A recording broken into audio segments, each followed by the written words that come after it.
Hey everyone, it's Memorial Day 2021.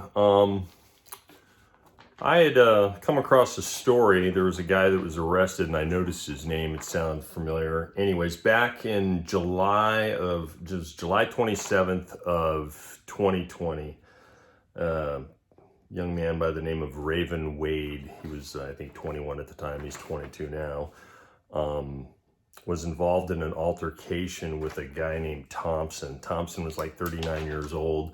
I don't know what they got into a fight over, but Raven Wade apparently or allegedly threw a bin at him and caused injury that was visible. There was a press release that was done by Monterey PD, and they issued a mugshot. Those mugshots that mysteriously Monterey PD doesn't want to give to me when I ask for them, but when they feel like doing it, it's a-okay. So he had gone, Thompson went to the hospital. Thompson was released from CHOMP, or maybe he'd gone to, I think he went to CHOMP the first time. They released him, and then at 7:45 in the morning, he was found in a business on Park Avenue in Monterey. I believe it was a karate dojo that he was in. I'm not positive on that. It says the 100 block of Park, and that was just information that I got from other people. Anyways, he made contact with someone that worked there or owned that business, and he was struck a number of times. Okay, first he's hit with a bin at around midnight by Raven Wade, goes to Chomp. Chomp determines that he's okay to leave. He goes, he burglarizes a business in Monterey, and then has contact with someone. He's in another altercation. He's knocked unconscious. I don't know if he was struck and hit the ground, or he just said in the press release that he'd been hit a number of times. They arrested Raven Wade.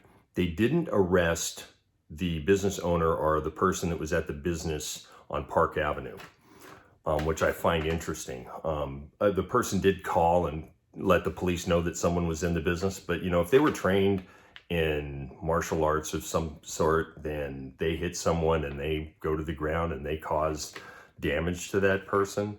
You know, there's culpability there. So I don't understand how Monterey PD then goes back and arrests and books Raven Wade, because he's now in jail. He was charged with the crime. Apparently there was a conviction on it. It was turned over to the finance department, so he had to pay fines or whatever to the county. And now I guess there was warrants out for his arrest because he failed to appear or failed to pay or whatever it was. But I don't know how you pin it on him if the hospital released the guy. So anyway, so Raven Wade is back in jail. He's got a pass. I look at March 10th, March 20th of 2020, fighting, exhibiting a deadly weapon, obstructing and resisting a police officer, things along those lines. So he's got a little violence in his background. But I'd like someone at Monterey PD to explain why the person that owned the business, who actually knocked him out, wasn't arrested or charged with anything in this case. I mean, is there a possibility that the two combined caused Mr. Thompson to lose his life? Because Thompson, let's see, from the 27th when this happened to, I think it's August 10th? August 10th is when Thompson actually passed away. So he might have been in a coma or something. I'm not sure. I don't have an autopsy report. But the coroner's office had determined the cause of death to be homicide. So I'm really curious, I mean, of course, Wade probably didn't have a good attorney. Probably using a public defender, doesn't know his ass from a hole in the ground. But I call it the way I see it. And while Raven Wade has a past, has a history, not a huge one, but he does have a past and a history with violence and fighting. What did Thompson do to him to cause him to get into a fight with him on Monterey Avenue near the Transit Plaza? Monterey and Alvarado, I think, is about the location. anyways, I'm going to post his mugshot. If you know him, you know him. If you don't, it's just something to think about.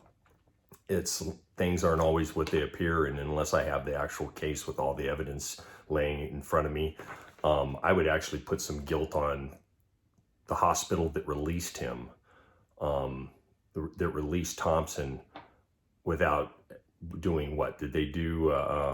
They do a CAT scan on him? Did they see if there was any brain swelling, or if he had some bleed, an internal bleed in his skull or something like that? But for the guy to get knocked out 7 hours later by somebody else and then never regain consciousness, I just think it's a little weird.